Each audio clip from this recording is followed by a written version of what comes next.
Kaya na.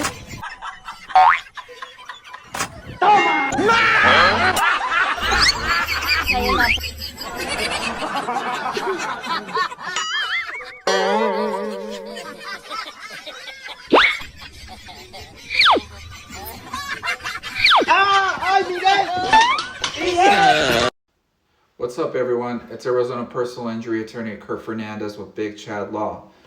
So the question after watching this video is, can the bike owner be liable for the injuries to that person? The answer is yes. Under Arizona law, a person can be liable if they knowingly placed a bait bicycle with a faulty bike seat, intending or expecting someone to use it, and that person gets injured. Liability could arise under several legal theories. First, liability can arise under negligence.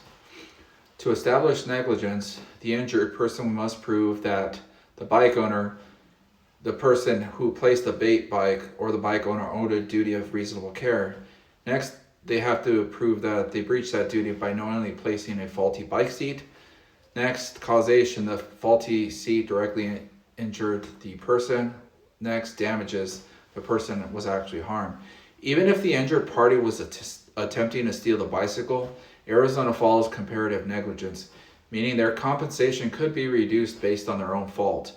But the bait bike setter could still bear partial liability as well.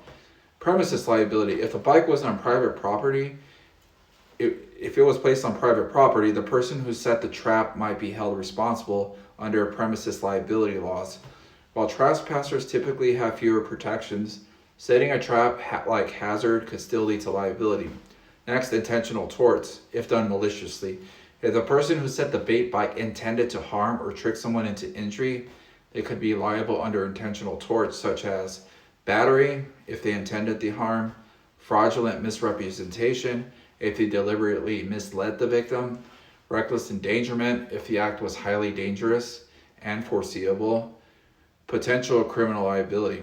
So, if the act was intended as a trap or a prank, it could lead to criminal charges such as reckless endangerment if the faulty seat created a substantial risk of injury. Next, criminal nuisance. So if the action endangered public safety, that'd be another thing. So in conclusion, while the person attempting to use the bicycle may bear some responsibility, especially if they were trying to steal it, the person who knowingly created the hazard condition could still be partially or fully liable for the injury.